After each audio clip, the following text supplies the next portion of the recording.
Do you know what Islam is?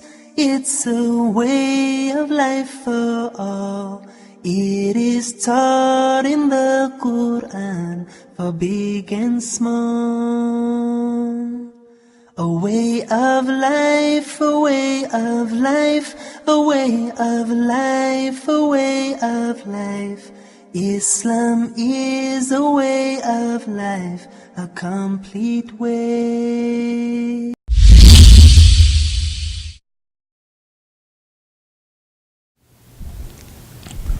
Assalamu alaikum wa rahmatullahi wa barakatuh. Again, this is your brother Ahmed al-Hadi Sharif with the excitement program, the program that we name it Journey to Islam. Tonight we have an exciting brother, a story of reversion to Islam, brother Rashad Jennings. Did I say that right? Yeah, you said it. The brother Rashad, he is a revert to Islam, accepted Islam 5 years ago. Since then, Alhamdulillah. he's been a great brother in the community, one of the brothers that you can rely on. Inshallah, we would hear his story, which is very interesting. And also, the purpose that we say the story is that, first and foremost, the brothers are known in the community. Number two, also, the people who want to know about Islam, want to know the journey of the people who reverted to Islam before them, they could, inshallah. So, Brother Rashad, welcome to the show. Jazakallah khair, akhi. Jazakallahu khair. So, we'll start the program. We'll start with questions, inshallah. We would like first to hear from Rashad. The story will be about him. Tell us, when was the first time that you heard about Islam? So, unfortunately, the first time I had heard about Islam, or I'm not going to say heard, because everybody remembers 9/11. So I'm not going to say heard, but this is the first time that someone has suggested that I look into it. So I was in juvenile. I got in trouble and went to juvenile. And every day we got an hour out for rec. So we would go out, sit at the same table every day and play spades. So one day, it was right before, everybody at my table was about to get out. And, everyone was saying that, what are you going to do when you get out? And they're like, oh, I'm going to do this and I'm going to do that. And, so finally it was my turn. And I was like, so what you going to do when you get out, man? I said, first thing I'm going to do when I get out, man, I'm going to go get baptized. And the guy, his name was Lord Eric. He sat in there, he said, bro, he said, I've been baptized 4 times. And he said that it don't work. So me being, I didn't care about what he said. I was just stuck on it. I'm like, I'm getting baptized. I don't care. I didn't tell him this, but I'm thinking, I don't care, bro. It's going to be different for me. So, what made you think you want to be baptized? Because I got tired of acting and doing what I was doing at the time. And I was stressing my mom out, and it was really bringing a lot of stress and troubles to my family.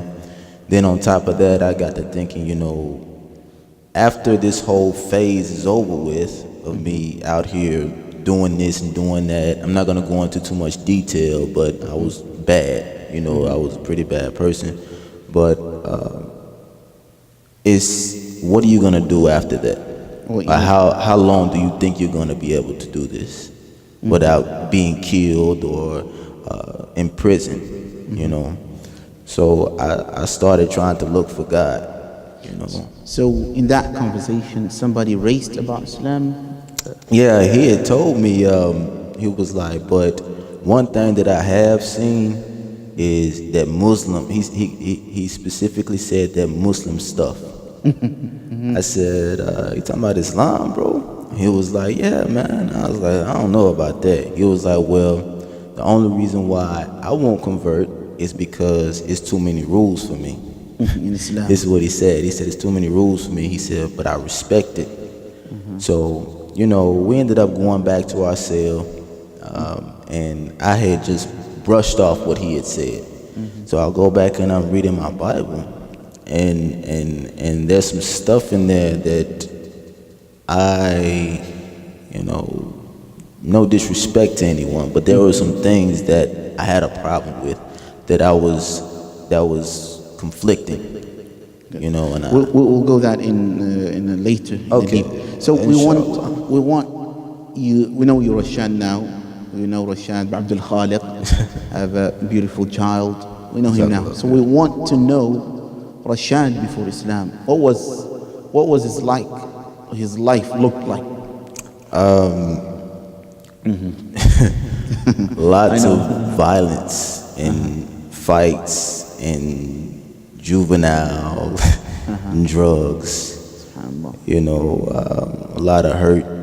It's just stuff that I really don't want to elaborate on, but it's just I come from pretty violent. Like my household was pretty violent growing up. So I just grew up around it, and I guess I became a reflection of what I was always seeing. I grew up fighting all the time. I used to get picked on in school. I fought at school. I go home, my mother and father's fighting. My father's beating on me. He's beating on my mother, and etc. And I guess just once I got a certain age, I became a reflection of that. So I just sat and thought about it. So what was the breaking point? When did you say enough is enough and you don't have to change? When you went to Javana? No, I didn't care about that. SubhanAllah, I didn't care about that. But I sat down and I thought, if I had a daughter, would I let my daughter be with me? If I showed up at the door, someone like me showed up at my door looking for my daughter, how would I feel about that? I thought about that. That's deep. Yeah. And I was like, I probably have kids, and what am I gonna do? What if I'm in prison? What if I'm this and I'm that, and my kids are out here on their own without their dad? So I was like, slowly but surely I started getting better. So your life before Islam, I notice that when we talk about Islam, you always quote from the Bible. You seem like you know a lot. Well, as far as that's concerned, what had happened was in my search for God, right? Because I didn't care about God or religion. I became an atheist just over time, and I just didn't believe in God. I thought it was just the concept was silly at first. And I used to watch this show called Ancient Aliens, and it brought up like before the episode actually started, on the screen it said something about Lucifer, and what if he was actually the good guy and God was the bad guy. Immediately I quit watching it because I felt like that it was trying to push a certain message. So I started going to church. I started going to Christian Life Church in Murfreesboro, Tennessee. It's one of the bigger churches there. I went there for a little while. I went there for maybe about 2 years. And there were some things there that I had noticed and I didn't like, but I ignored it. Because I saw that I'll give you an example. It was approaching Christmas time one year, and everyone was talking about Christmas. They had Christmas trees in there, and I asked this man named Dean. He was one of the youth pastors there. I asked him, I said, Dean, I have a question. He said, of course, Rashad, go ahead and ask it. I said, so why are we putting up Christmas trees and celebrating Christmas when here in Jeremiah, in the Bible, the book of Jeremiah, it says not to do it. It explicitly says do not. Yes, in the Bible, it says do not go outside cut down trees and bring them into your home and decorate them. Wallah adim. It says it in that book. So I asked him about it. First time hearing it. Yeah, he did not give me an answer. He said he made an excuse, or he dodged it. He said, Rashad, if you don't want you and your family to celebrate it, he said that's fine. But some of us like to stick to tradition. I just stopped, because in my mind it doesn't look like it's optional, or it doesn't even look like it's tradition. It looks like something that God condemns. It doesn't look like anything God supports. So that's one thing I didn't like, because what I had noticed while I was in the church was that they only quoted from certain biblical verses. They would avoid others that I had read. I never heard it in the church. And but anyway, I'll touch back on that later. So alhamdulillah, I ended up convincing my mom to start going back to church, and they actually still go there to this day. And I kind of gained a little bit of respect in the church that I was in. Everyone knew my family, they knew me, and they ended up putting me over 3 classes as far as like teaching. As an instructor. Yeah, they put me over 3 classes. I had 1 Thursday night, I had 1 Friday morning, and I had 1 Sunday morning. What you were teaching? Just the Bible. They would give us a topic, or a subject, and we would have to go through and elaborate on it, which was another thing that I did not like. I felt like that if we were going to be speaking on the behalf of God, we should have some type of knowledge instead of here just going off the top of our head and speaking. No one in there went to school to be a pastor, or went to school, memorized the Bible or anything like that. We're just in here reading it, going off of our own interpretation, and we're teaching this to the children. And I didn't agree with that. So your journey to Islam, when did you decide it's time for you to look into Islam, and why? Well, when I was in high school, I had met this sister. I'm not going to mention her name, but I had met this sister. Muslim sister. Yeah, it was a Muslim sister. She was a good sister too, mashallah. But I met this sister, and at that time, my church was trying to, they would talk about other religions, and they would breeze through Hinduism, they would breeze through Judaism, they would breeze through Buddhism. But when it came to Islam, they sat on Islam for like 45 minutes. All the other religions, 10 minutes.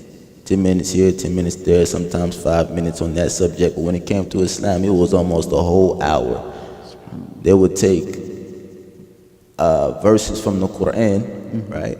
And they would twist the meaning, saying that our religion condones hate, it condones killing, suicidal bombings, all this stuff. And I'm like, man, I know Muslims, and they're not like this, because I never had that fear, right, of Muslims, because I know how it feels to be looked at and stereotyped. I've went through it my whole life.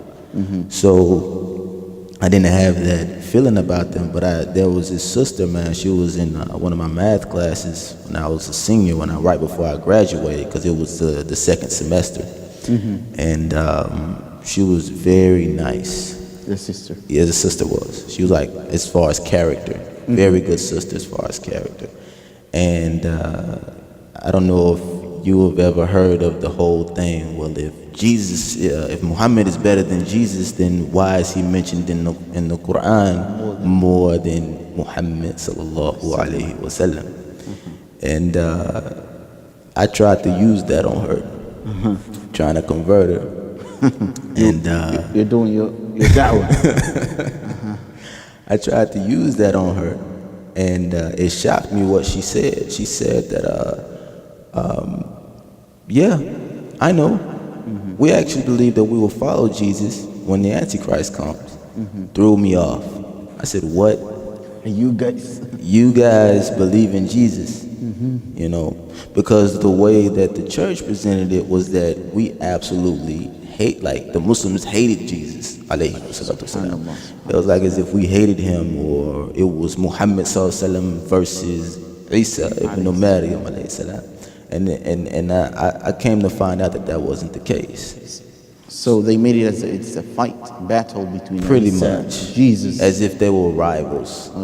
when they are brothers and sisters Exactly. in faith. Exactly. They all preach to Exactly. one God, believe in one God. So after that, when that clicked in your mind, so Right. what steps you've taken to know more about Islam? Right. So afterwards, you know, everybody graduated, going with their life or whatever. So I met this guy. Ended up being my best friend at the time. His name was Drew. He was a white guy, came from Florida. He was in prison down there, had all kind of tattoos and stuff, man. Very intimidating looking guy, really nice. But he was a Muslim in prison, but he had converted back to Christianity because if he had not done so, his family would not have let him stay with them. Subhanallah. So I met him He there. was forcefully. Pretty much, kind of like blackmailed into becoming a Christian again. So he ended up shaving his face and everything, and he denounced Islam. Subhanallah. So me and him, we got acquainted.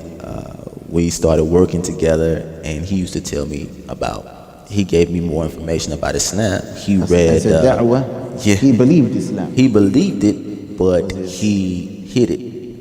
He showed me for the first time I had seen how Muslims pray. He had showed me. He recited Surah Al-Fatiha for me. And he was just telling me different things about Islam, and I was like really impressed with it. I was like, wow, really? So then he introduces me to Sheikh Ahmed Didat, rahimahullah. And I know you like his style. Yeah, He's your favorite. Yeah, man. MashaAllah. He has done so much. Allah for have da'wah. mercy on him. Allahumma. But so I was watching his videos, and I was amazed. And you're a man of challenge. You like to challenge yourself. I was amazed, man. And what officially drove me from the church was when the pastor had said that Islam was the Dajjal. The pastor said that one Sunday. And we had these classes for people who were college-aged and later on in the day. So we went. It was only about 6 of us. Me and my friend Drew, we went to it. And Drew went to go complain to the youth pastor, Renee, about what the pastor had said. He said, because I know Muslims, I was a Muslim, and this is not the religion. So after that, she changes the whole subject for that night. Switched it from it being about the Gospel of John to Islam. And attack Islam. And attacks Islam. Subhanallah. And I defended Islam that day. Based on what I knew. I defended it. And they were just... When you were not still a Muslim. I was not a Muslim at the time. And I defended it because I knew that they were lying. So eventually I was like, you know what, Christianity is not it for me. This is not it for me. And I looked into Islam more and more and more. Wallah Adim, I fell in love with the Quran when I first read it. I stayed up and I read it all the way until it was time for us to go back to work. What attracted you into Islam, in the Quran the most? What concept, stories, the belief system, the fiqh part? What parts you enjoyed the most? Because of how Allah subhanahu wa ta'ala talks about himself in the Quran. You can feel that this God that is in this book is divine. Exactly, is divine. You feel that this is your creator. Because in the church, when it's presented, it presents as if A'udhu Billah, but if God is a sissy and he's begging for you to love him. That's how I felt. And but when you read the Quran, it's beautiful how Allah talks about his power. his beauty, but at the same time he'll talk about his rahmah, his mercy. You know, it was a beautiful thing. And the way it was just, you know, how Allah used analogies to compare himself to, you know, to make you understand him, you know, better. But it was beautiful. One thing that really attracted to me was when Allah constantly spoke about how He is one. Allah always, it goes back to worship your Lord alone. Always, always, always. It was consistent, because when I was reading the Bible, and then when I would listen to the Pastor Ron, talk about it, you know, I'm reading in the Bible, you know, Tawheed, you know, worship one Lord. But when I go to church on Sunday, I'm hearing the Father, the Son, and the Holy Spirit. Even when I was baptized in the name of the Father, the Son, and the Holy Spirit. You know, but you won't see this Son and Holy Spirit anywhere in the Old Testament. You know, so I just felt like that the Quran was matching up with the teachings of the Old Testament, like more. So you felt this must be from God? I did, because it mentioned the stories about Moses, it mentioned the stories about Nuh alayhi salam, it mentioned the stories about Ibrahim, you know, just different anbiya that we know in the Bible. But the stories in the Quran are so much more pure than how they were mentioned in the Bible. What do you mean when you say that? For an example, yeah, I can elaborate, no problem. I can't tell you how many times I've read this story.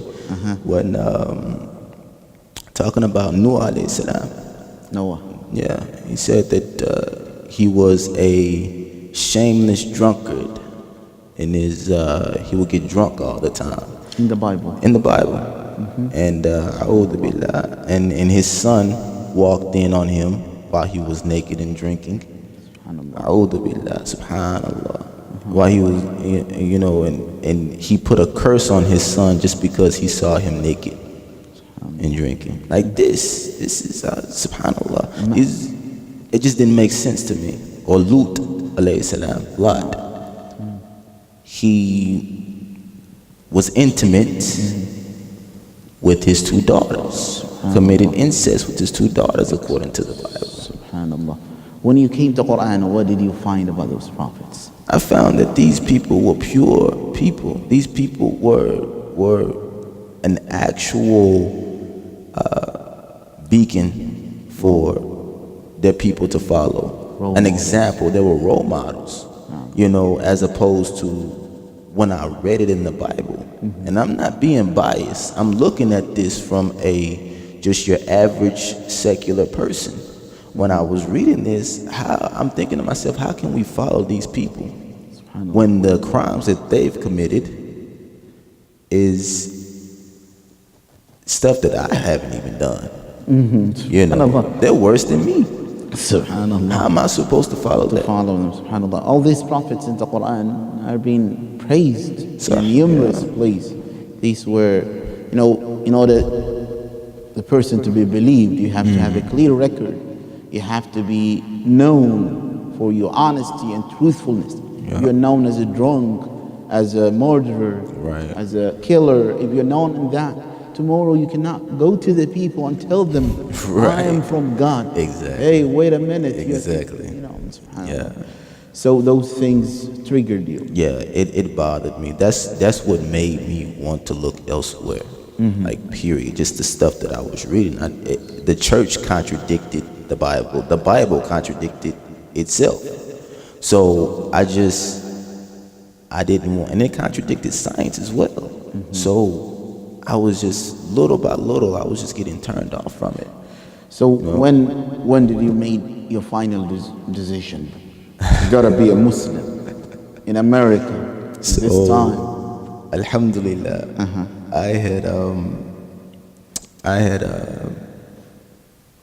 like I said, I started studying, like reading all the time.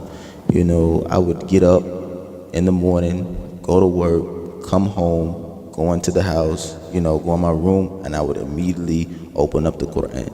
Or I would go on YouTube and watch Ahmed Didat when they're comparing, the Bible to the Quran and etc. And I did this for a while. And I would go back and forth, with my friend Drew, the one that was exactly the one that introduced me to Islam. So then it flipped. Like Drew made a complete 360. At the church, they had these men getaway trips or whatever. I didn't go. I didn't care much for it. I was into Islam. Busy studying. Yeah, I was into Islam, man. It was like a fire that just awakened in my heart. But Drew went. And that whole weekend, I just read and I just studied and I just read and I studied. Sometimes I went without sleeping because I would just stop doing whatever I was doing and I would go to work. So when Drew came back that Sunday night, he came and he told me that he was wrong and Jesus is the Son of God. And I said, no, you're a liar. And he's the one who told you. Exactly. Wallah Adim. He made a complete 360. The person who introduced you to Islam. Yeah, and I had told him that at first, I'm not becoming no Muslim, man. And he was telling me, bro, you should. This is truth. And then it made a complete 360. Subhanallah. To where he's calling me back to Christianity. And I'm telling him, no, I'm going with Islam. Allah subhanahu wa ta'ala chooses whomever he wants to be a Muslim. So the actual day that I converted, I sat in my room. Well, the actual day that I made my decision to convert, I sat in my room and I just thought about everything that I had learned. And I told myself, what kind of man would I be if I rejected truth? If I knew all of this, studied all of this, then, and know that this is correct, I feel it that is correct, I would be a coward if I turned away from it. So I got down on my knees, prayed the typical Christian way, with the, like that. And I didn't pray in Jesus' name because I didn't feel like it was right anymore. So I asked God to guide me. I said, Wallah Adim, this is the statement that I made from my best memory. If Islam is correct, then make me the best Muslim that I can be. If I am wrong about Islam and Christianity is the truth, humiliate me so much for even turning away from the truth. Humiliate me. If this is the case. So I prayed, I actually cried that night. And because I accepted Islam in my heart. And I had some friends that used to go to MTSU. It was some Saudi brothers. And I haven't seen them in a while. SubhanAllah, I hope they're all right. But I told them, I was like, I'm ready. I want to take my shahada. I'm ready. So they was like, oh, mashallah, brother. And they gave me hugs and everything. And they led me through the shahada. But, you became a Muslim. I became a Muslim. And from there, I just... How long have you been part of this community? This one? Yes. ICT? And why you chose to be in our community when other centers might be closer to you? I came to, first, after I became Muslim, I kind of drifted away from my friends because I was always studying. Non-Muslim friends? No. Even my Muslim friends. I studying, and they had no interest in that. They were not practicing. Right. Because I would hang out with them and I'd be like, oh, yo, we have to pray. It's time. My phone says it's time for dhuhr. Man, and they would respond, man, you're so religious, man. It's not that big of a deal, man. So I ended up drifting away from them. You didn't feel they were the right people. And I was so excited to go to the mosque for the first time, first Jummah. Went to my first Jummah down at the Islamic Center of Murfreesboro. The first brother I met there, I gave him salam. I said, Salamu alaikum ya akhi. And he looked at me crazy. He stuck out his hand a little bit. I grabbed it and he went like that. And it hurt me. You know, so I went in, I listened to the khutbah, and I was still excited. I listened to the khutbah, but after we prayed, and that was awful because I didn't know what I was doing, but hey, I tried. But it hurt me that nobody talked to me. You didn't feel that you were fitting in? No, at all. It hurt me that nobody dare talk to me. So I would only, after that, I would only go and leave right after. I wouldn't try to talk to anybody. You didn't know nobody? No, nobody would speak to me. But at the same time, I did have, you know, tattoos. I was still wearing jewelry at the, you know, like earrings at the time and stuff like that. And, you know, but still, I'm in here. Y'all should talk to me, you know. But I drifted for a little bit. So how did you get to know to this community? To this one? Yeah. I ended up meeting a Kurdish brother down in Murfreesboro. He told me to call him Tovi. That's what he said. Tovi. Tovi. Yeah, Tovi. And, you know, at this time, I was paying my mom's car note for her. So I got off work, I stopped by there, you know, I was going to drop off my mom's car note for her. I wanted to surprise her, you know, the car note's been paid up.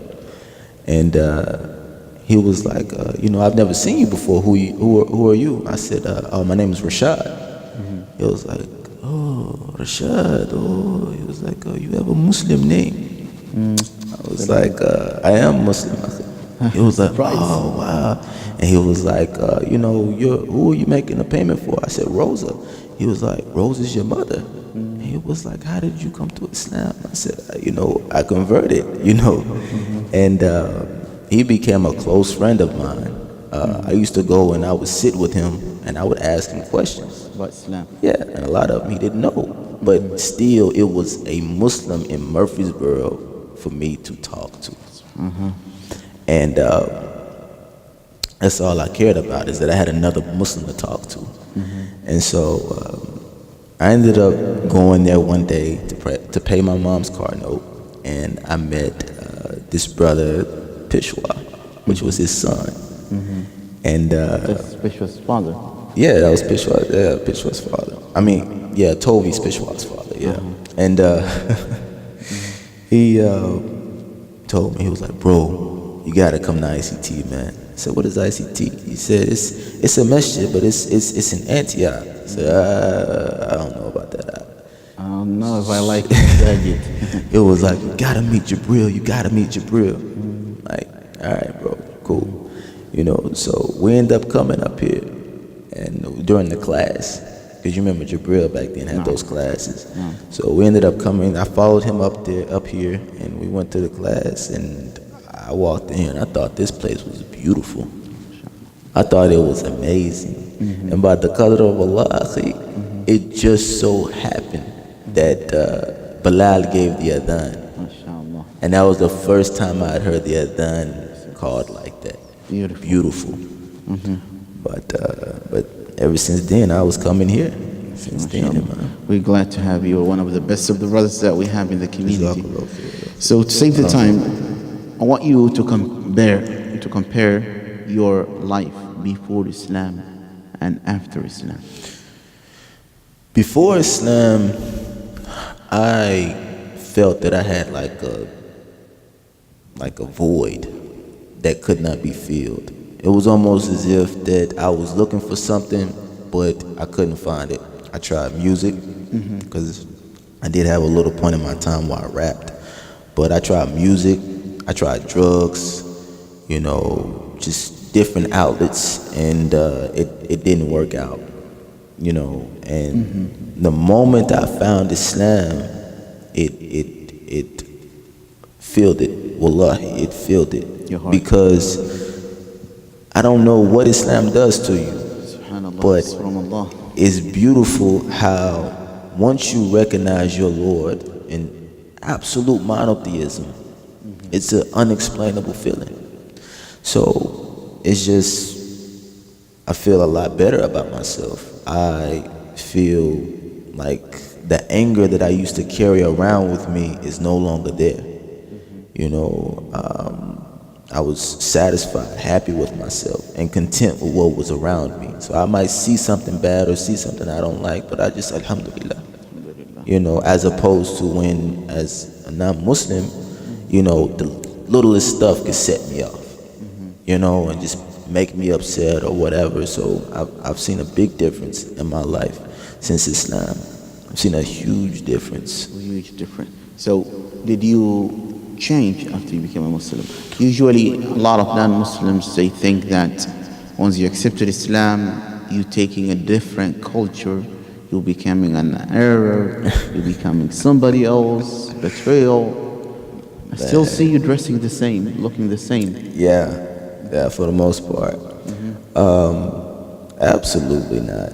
When you become Muslim, you're not taking on anyone's culture at all. The peace in the heart is what changed. Exactly. It's your character, because that is what Islam does. Islam perfects your character. When you look at Islam, when you read about, you know, the Sharia, the fiqh, just everything, the whole of the deen, you are sitting here, it's almost like you're reading the blueprint for Your life. not just your life, but the solution to the world's problems. SubhanAllah. Because it addresses the general population, but also satisfies every single individual. Do you get what I'm saying? Like, it's such a complex system. Like, it has to be from Allah. SubhanAllah. It covers every little detail in your life, and it's amazing, which is something I did not have at first. So it's beautiful. So your relationship with your family, did that before the Islam and after? I want to know that, of course, but I also want to know, how did they perceive their son that they raised Christian, chose to be a Muslim? Was that in some families is a problem, with some people it's smooth? How was it with you? Most reverse that I've met had their family have a problem, and I was one of those. When my mom, when I first became Muslim, I kept it secret for a while, for a few months. And one day, because at the time I was living with my mother, one day she came into my room, and I was in the middle of praying Asr. And when she was walking up the stairs, she saw me come up from sujood, and she was like, "What are you doing?" I said, "I'm praying." She was like, "You know, the two religions is not gonna be able to live in this house. The split is not gonna be able. It's not gonna be able to happen." She said, "So you need to either," because my uncle had already told them that I converted to Islam, because he was there when Drew was talking to me about it. So she finally caught me offering salat. Because at this time I was teaching myself how to pray. I was trying to memorize Surah Al-Fatiha and everything. And so she caught me praying Asr. She told me that you're either going to have to come back to Christianity or you have to leave. House. I said, "Mama, if you knew what I knew, you would convert too." She said, "No, I wouldn't." She was like, "You either need to come back to Jesus or you need to leave." So I packed up my stuff. I packed it and I put it in my little Honda Civic I had at the time, and I pulled off. I didn't have anywhere to go. Out of the house. Yeah, I left. She said, "Either come back to Christianity or you leave." So I left. So Coming back to Christianity was not an option. no, it's not an option because I couldn't lie to myself. So I left. I didn't have anywhere to stay. I slept in my car for the first, week or so. And my granddaddy called me. He was like, "Hey man, what's up? What you got going on, man?" And I told him, I said, "Just woke up." He was like, "Oh, you at the house?" I said, "No, I'm over here on so-and-so street." He said, "Why are you sleeping on so-and-so street?" I said, "I'm in the car." I said, "I'm not at my mom's anymore." And I explained the situation to him. He said, come over here. So I ended up living with my granddad after that, and he let me practice as usual, which eventually he started to have a problem with it. Just for the simple fact that what the news said. So how that relationship was fixed? Yeah. How I fixed it was I had to show my grandfather that I didn't change. I'm still the same grandson, because he was worried about that. He didn't want me to change. Even with my mom, it scared her too, because before she gave me that option to either come back to Christianity or leave, she said, "What are you going to start doing now? You're going to start blowing up buildings and stuff?" SubhanAllah. So I was like, "No, I'm not." But alhamdulillah, now as a Muslim, 2 years ago was the first time that I can remember that my mother told me that she was proud of me, proud to have me as a son. So she knew Rashad before Islam. Right. She sees Rashad Now, before Islam. Outrageous guy after before Islam, Yeah. after Islam. After Islam. Yeah. And that was the first time my mother had told me, she was like, "I am so proud to have you as a son."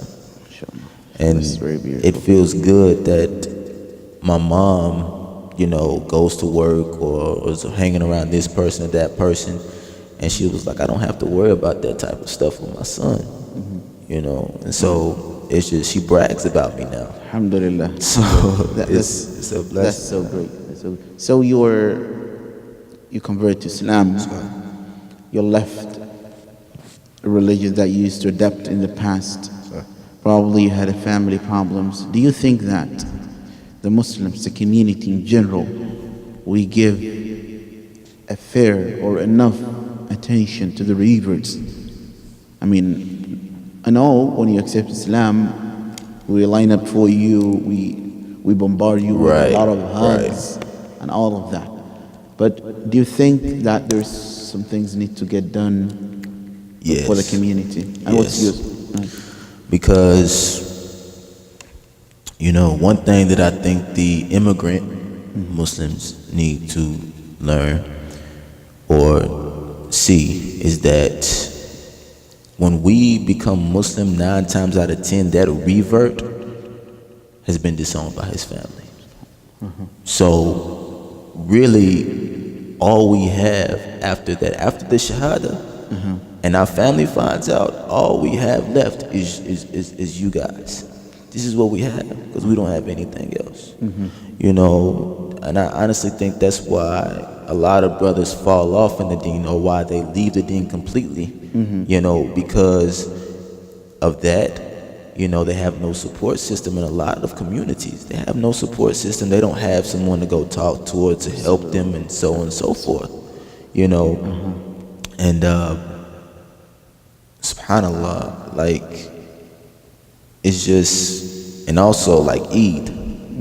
I lost my train of thought for a minute, but Eid, for an example, it's not as exciting for us as it is for y'all, because 9 times out of 10, we're just sitting at the house, or we're driving around trying to find a mosque that's actually got somebody there, because we don't know what to do, because our family don't celebrate this holiday, and the Muslims are off doing whatever they are doing with their people, so we're left there with nothing to do. But we know in our heart that this is a holy day. This is a day of celebration, but we have no one to celebrate it with.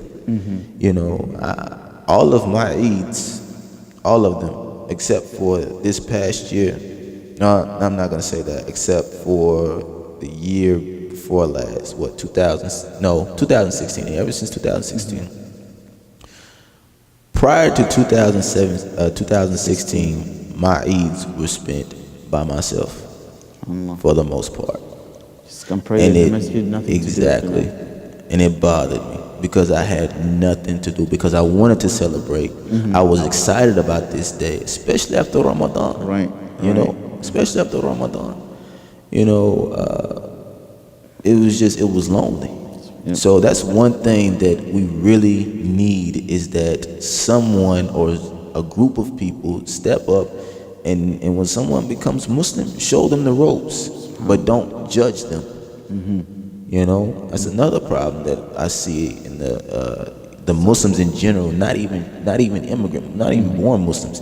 Muslims in general, subhanallah, la ilaha illallah. Sometimes we get on this high horse and we think that we're so pious that we start to judge people. You know, SubhanAllah, imagine a person who lived long life, most of his life, different lifestyle. You know, it's difficult. A lot of times I say to the brothers, you don't understand what they go through, their challenges. This person lived that completely life for years and years. He was formed that way. He's struggling. We need to understand. And also your role comes here, and like when it comes to the Eid and the shortcomings that the community, since you're part of the community, your role comes to step up, to help you help us, inshallah, to create a program, something that at least could resolve some of that issues, inshallah. That's what we need your help. Inshallah, we'll give you a final words, inshallah. I want you to give advice to non-Muslims who's not a Muslim, whether Christians, Jews, whatever they are, because you've been there, you know their challenge. Right. And also final advice as a Muslim, especially in the da'wah area. Okay. Inshallah. Well, as far as advice to the non-Muslims, you know, learn about Islam. Seriously. There is nothing in this world, and I did almost everything. There is nothing that will give you the peace that Islam gives you. Learn about it. And if you don't learn about it, if you don't want to convert, you see a Muslim, treat him with kindness. Don't believe the stereotype. Don't believe the media when they say that Islam is about hate, or Islam is about oppressing their women. SubhanAllah. I don't know where they got that from. We gotta do everything. There's no 50-50. No, it's not, man. So just different stuff that the media and Islamophobes, right, that they put out, ignore it, because it's not true. If you want to know something about Islam, ask a Muslim.